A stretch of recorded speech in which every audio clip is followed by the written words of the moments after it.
This is a DrumWise Meet, and today I'm here with Tucker Rule. Tucker has played with the likes of Thursday, Yellowcard, My Chemical Romance, and also The Wanted. Hi, Tucker. What's up, everybody?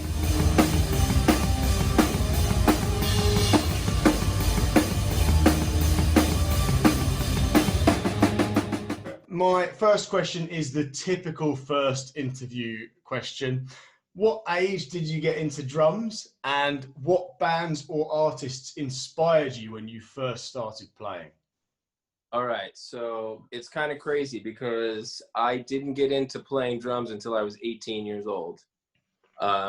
It was kind of, I had always kind of been into music and, skateboarding, and, I played a lot of sports growing up, but then I got into skateboarding, and that took me into like the alternative stuff, like hardcore music and going to shows and such, and discovering bands that you normally wouldn't if you were just watching MTV or listening to the radio. So I started going to shows, and I would always watch the drummer, always. And I was always fascinated by it because hardcore music in general is a very visceral experience. There's no real stage, it's all inclusive. The whole crowd is part of the show, But I always found myself just like locked on the drums just because I just thought it was so cool, and a friend of mine bought a drum kit, and we decided to start a band. I was the singer. So shortly after our first practice or two practices, he realized that he wasn't very good at playing the drums, and I realized that I wasn't a very good singer. And I got behind the drum kit just messing around, and I just kind of, I guess maybe just from watching for so long, I kind of knew where everything was. Yeah. Sort of. Yeah. And, I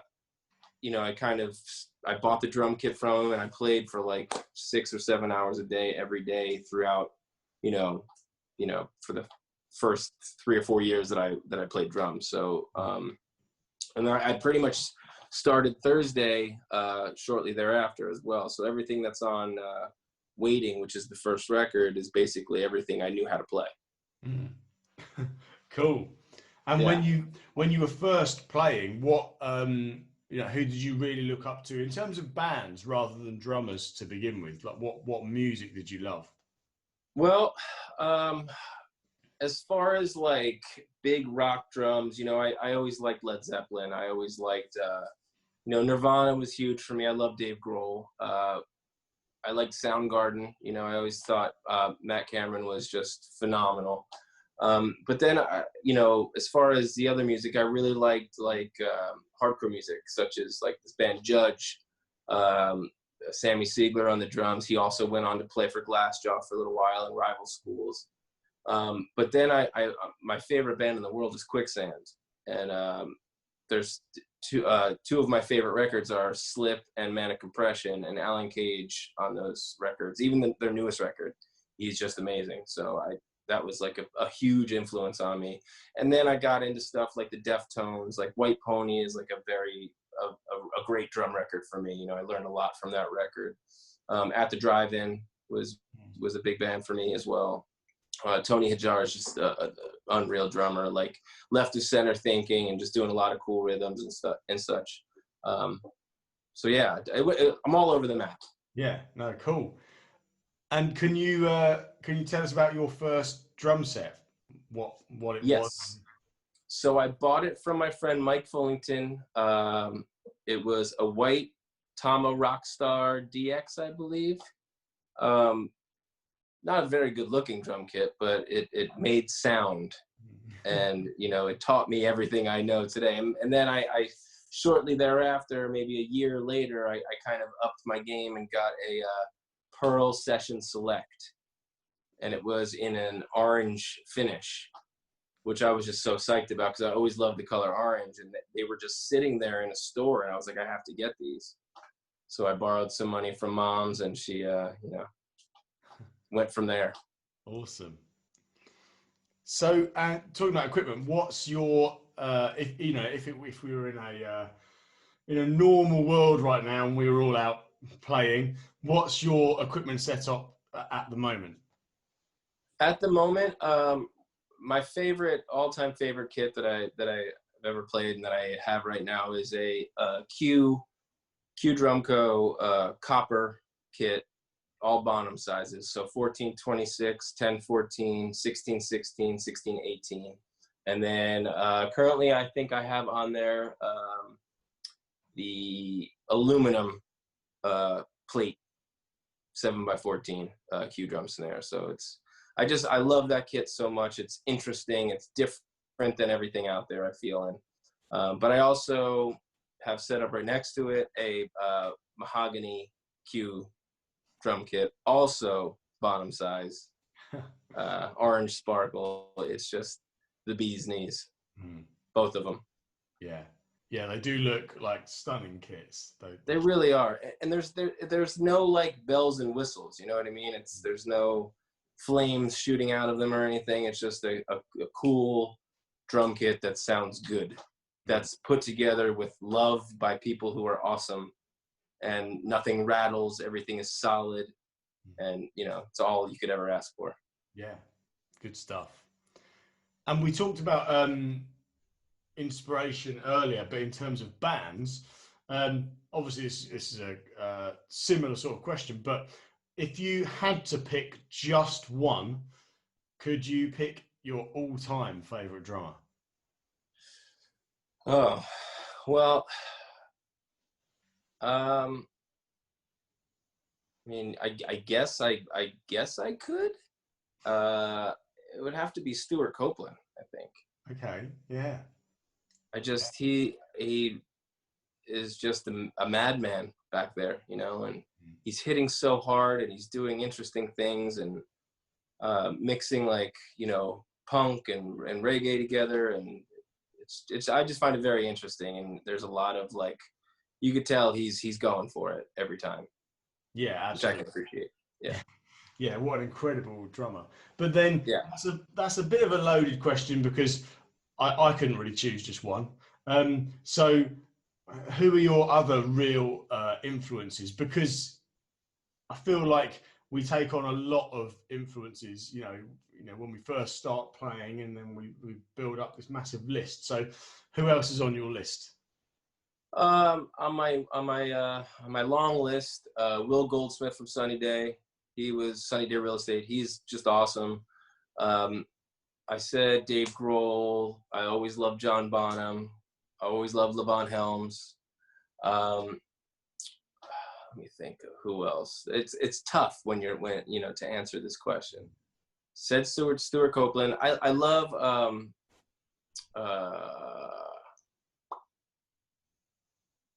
what's his name from? He used to be in Mars Volta. Now he's in Queens of Stone Age.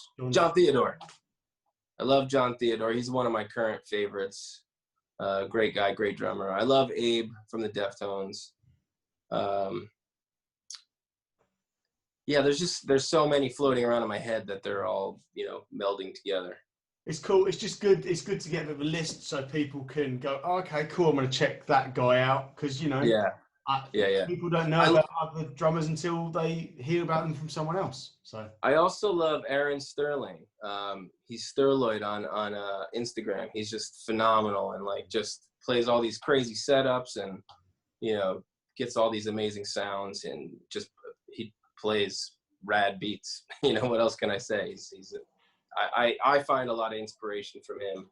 Obviously, like people like Jojo Mayer, like Freak of Nature. Just amazing to watch, and it kind of makes you want to quit, but it's also kind of inspiring at the same time. I mean that's all I can think of right now, but there's 1,000 more. Yeah, that's why it's a hard question. Pick just one. Yeah. Another question that some people have found difficult, but others have been like, yeah, I know straight away what the answer to that is. So what's been the highlight of your career so far? I mean, first and foremost, I'm thankful that I can still do this. You know what I mean? Like I've been fortunate enough to have a career that's, I think all musicians go through this, peaks and valleys, and, I've managed to survive the peaks and survive the valleys and somehow made it, almost down the center for a long time now. But I would say, I mean, like last year I did, Thursday did their 20-year anniversary tour, which was awesome. And then between that, I did a week at Late Night with Seth Meyers, which was another highlight of my career. And then I went straight from there to myself and Frank Iero and the Future Violence put out a record last year, and I did a tour. So last year was just a great year for me. I was on tour most of the year.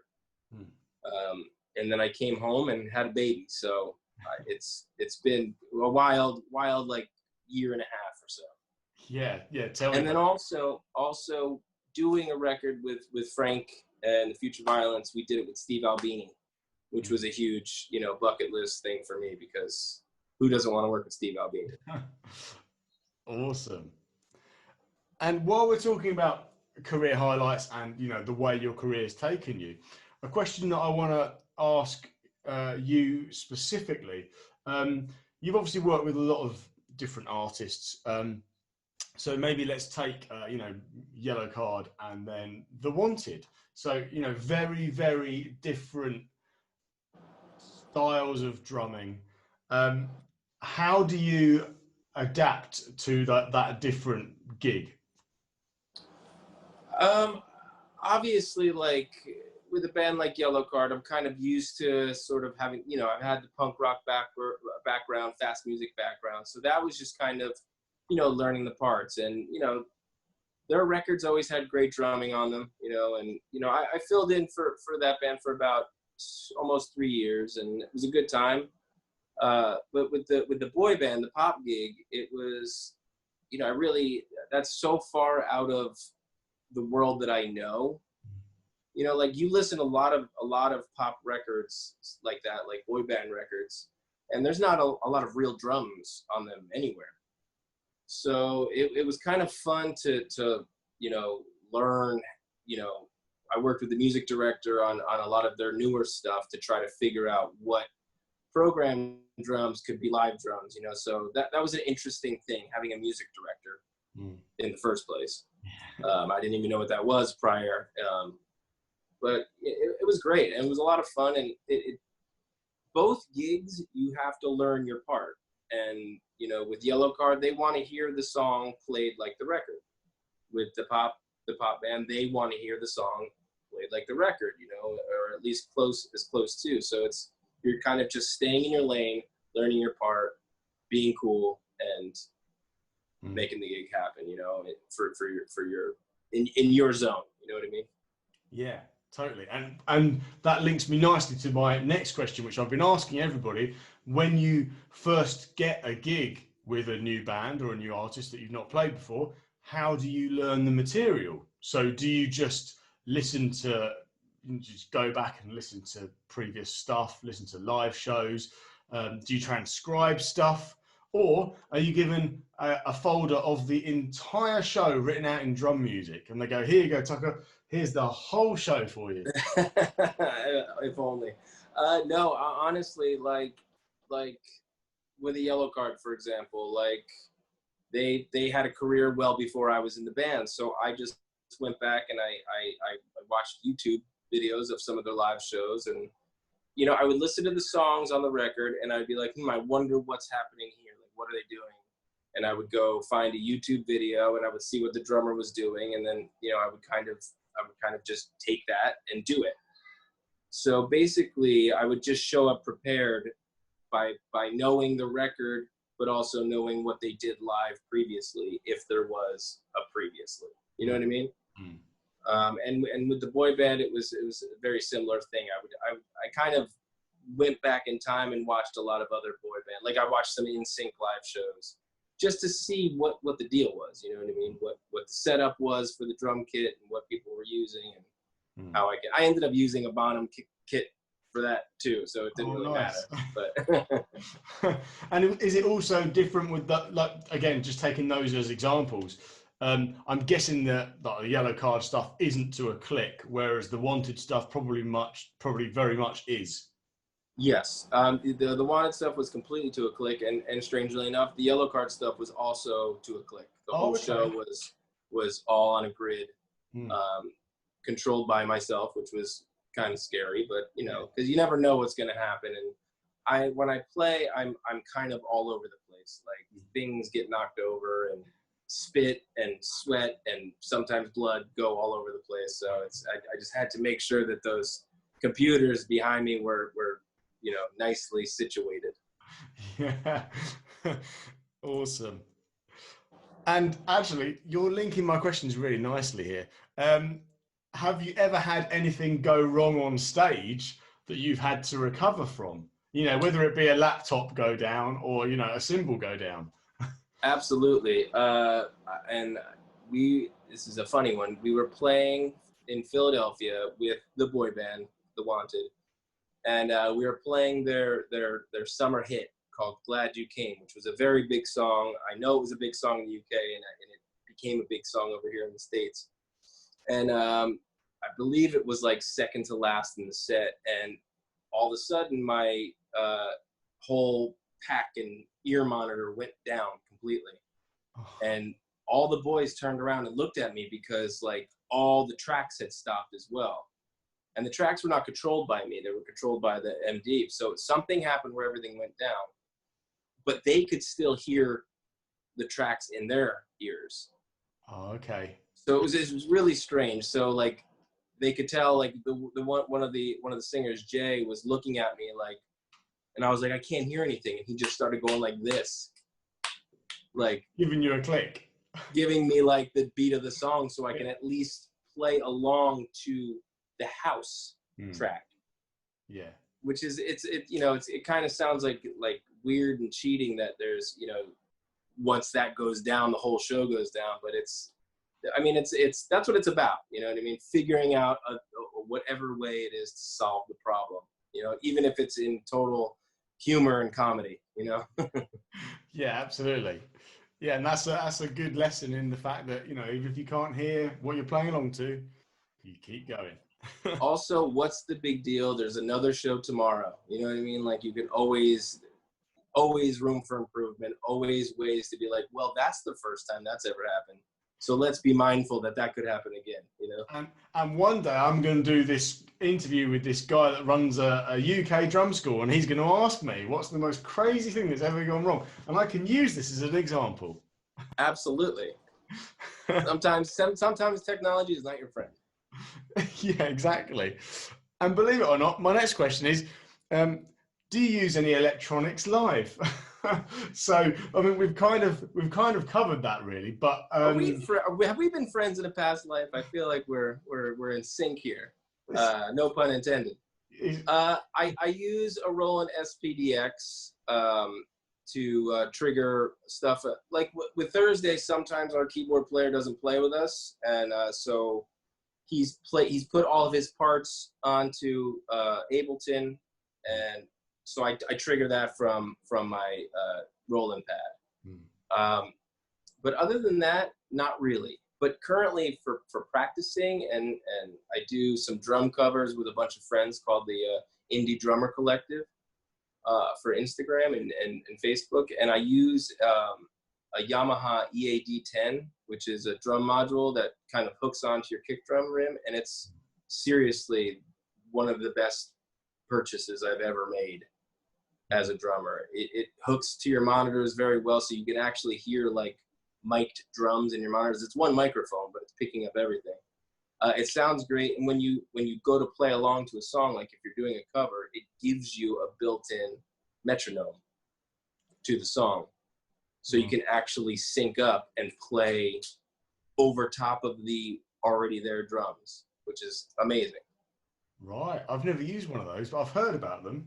I highly recommend. It's so much fun, and it makes your drums sound so good in your ears. And I just think it's a really great learning tool, you know, because it also shows you your flaws.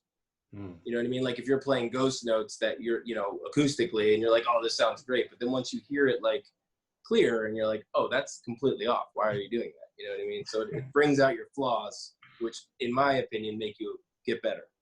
Cool. While we're geeking out a little bit about equipment, have you tried, because I guess you're on ears for a lot of these shows, have you tried the Porter and Davies Thumper? I did. And I actually used one the whole time I was with the boy band, The Wanted, and their shows were sometimes 2 hours and 15 minutes long. And those thrones, they're amazing. Like the thumper on them is ridiculous, and you know, you feel everything, but they're so heavy, which is good because they don't move, you know, they don't shift, but there's very little padding. In the one I used, at least, it was a very thin layer of foam. So, I mean, I would get up from playing after 2 hours, 2 hours and 15 minutes, and I would be like, I don't want to sit down for the rest of the night, because it was like sitting on a cinder block. Yeah. But great electronics in them. Yeah. They give you a good feel. I have to say, I use mine. Yeah, the show I do at the moment is like 2 hours 10, and I don't get up like, oh. So maybe you just had a bad one or something. Maybe I had the cheap one. Who knows? But no, it's a great bit of gear for for like hearing what you're doing. Definitely. Oh, absolutely. If I could actually afford another one and make it make sense and be able to carry it around, I would get another one. But I am my own tech at this point in time, so I have enough heavy stuff with the bottom size drum kit. You know? Tell me about it.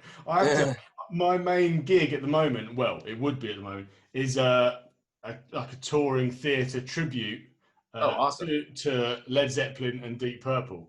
Amazing. First half is Deep Purple, second half is Led Zeppelin. So you can imagine, I don't have the Amber Vista light because I've got to try and be two drummers, but... Right, Ian and John. Exactly. two animals. But behind me, of course, I have to have a gong. So, that's easy to fit in the car. So I sold my car and got a van so that I can carry the gong.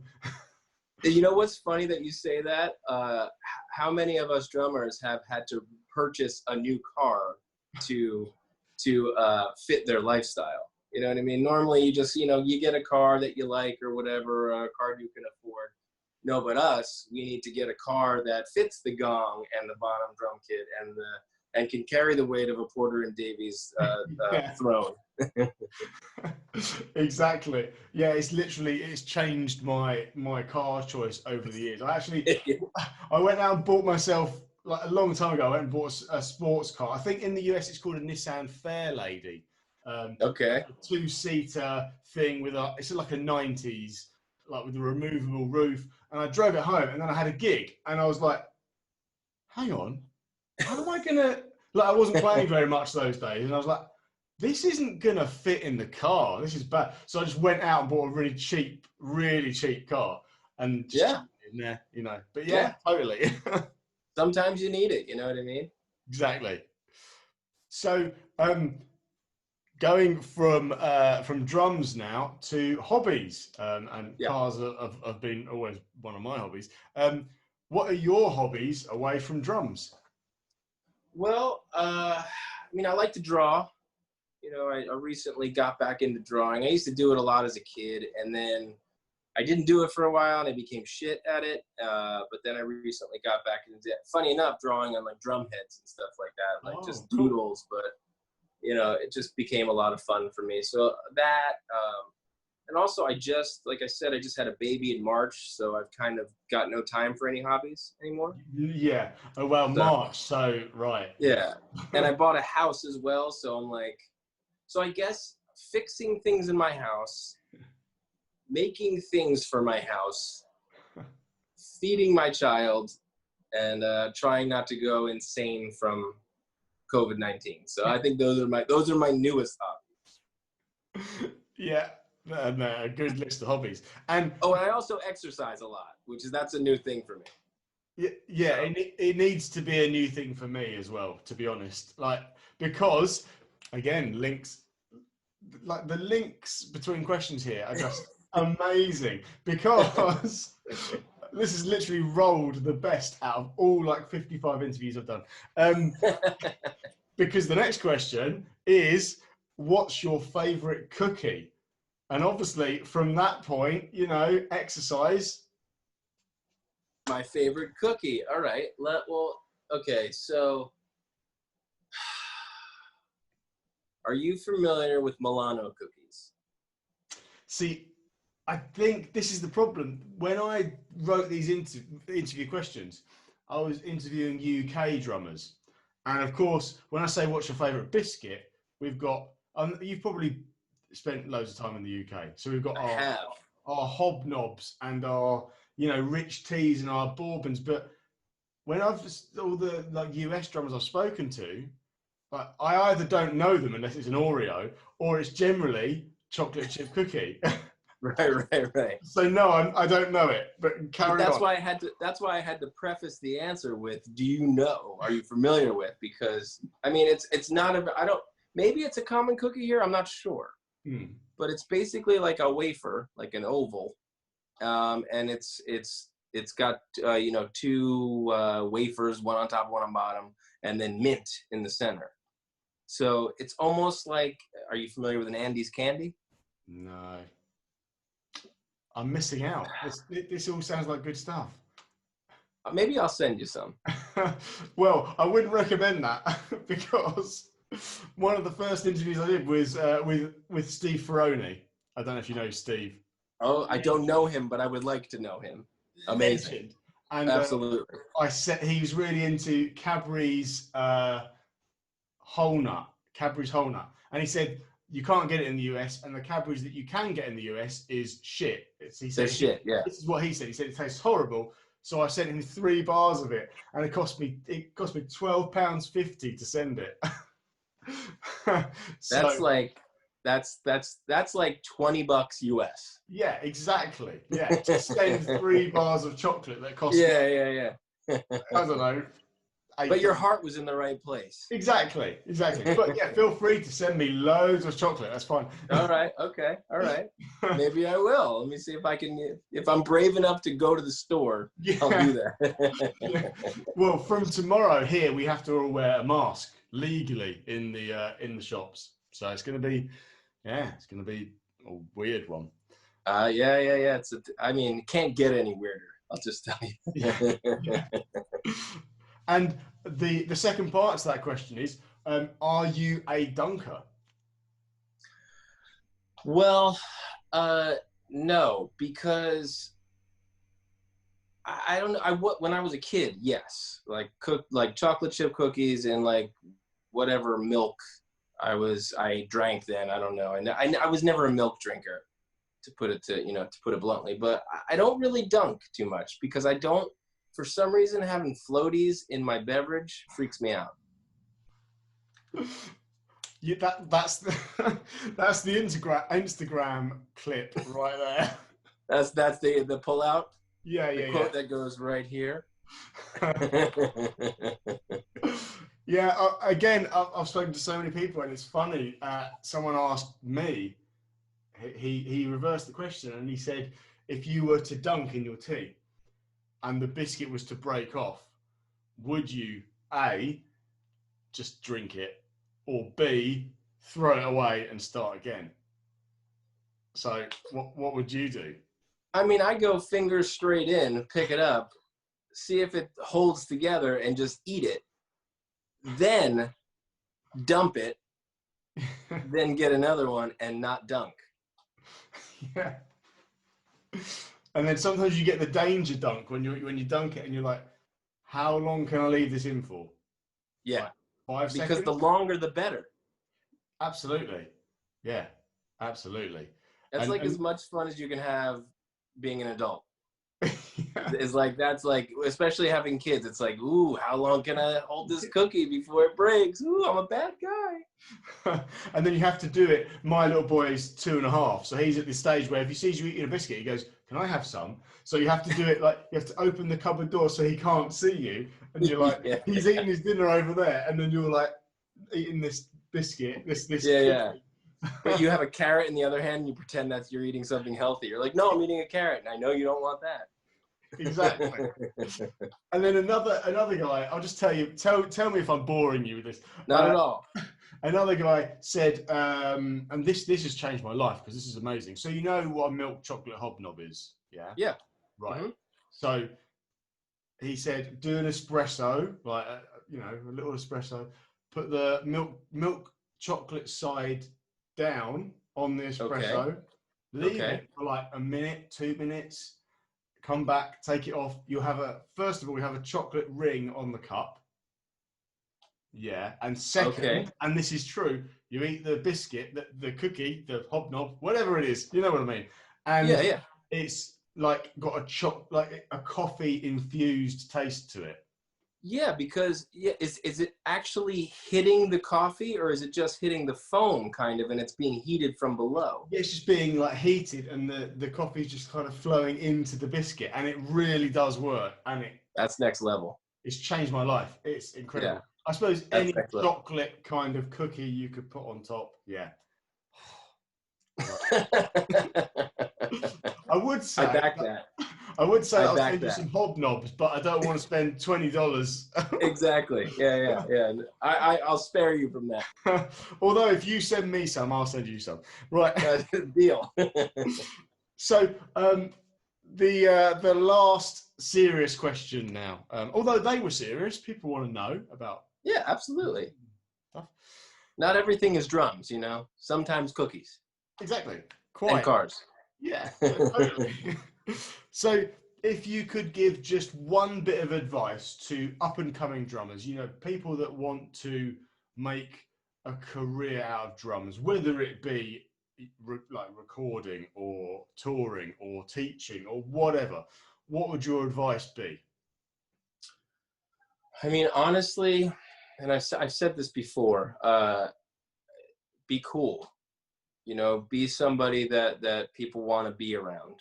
And I'm not saying that I'm somebody that people want to be around, but I strive to be that because I really think that half of it is technical playability and the other half is attitude and vibe. And if you could bring both of those into a room or onto a stage, you know, it's just better for everybody, and it's a better time can be had, and you know, being in a good mood brings your confidence level up. You know, I just find that people who have a bad attitude or don't play well with others don't make it very far in an industry like this, you know, because not to bore you and go into depth on this, but like I said before, growing up, I played a lot of sports. You know, I played baseball and I played American football and football.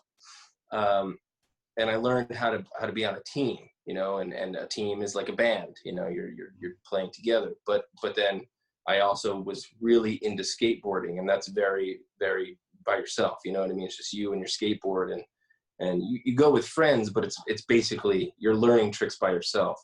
And that's how I view drums, you know, it's you have to learn your instrument first and you have to practice, and a lot of that is by yourself. So I don't know, I having that background allowed me to figure out kind of how I wanted to, you know, go into being in a band situation, you know, learn how to play the instrument, you know, and then learn how to play with a band, you know, and I just found that helped me a lot in my career. And it's great as well what you say about you know, be cool, because yeah, like when you go away on tour with a band that maybe you've only known for a short time as well, you know, if you get a call and, you know, come and play for us, you want to be someone that they want to actually be on the bus with. Yeah. And also, like when you're on the bus, speaking of the bus, you know, you have a backpack in your suitcase. Well, that doesn't belong on a seat. You know, that belongs in your bunk or in the bay. You know, people need to sit down, you know. So there's a lot of there's a lot of things that you kind of have to be very mindful of others and very aware of your surroundings, aware of yourself. Yeah, so, totally. That's my bit of advice. So Tucker, thanks so much for spending your time with us here at DrumWise today. It's been an absolute pleasure. I've had a great time. I appreciate you. Thank you so much for having me.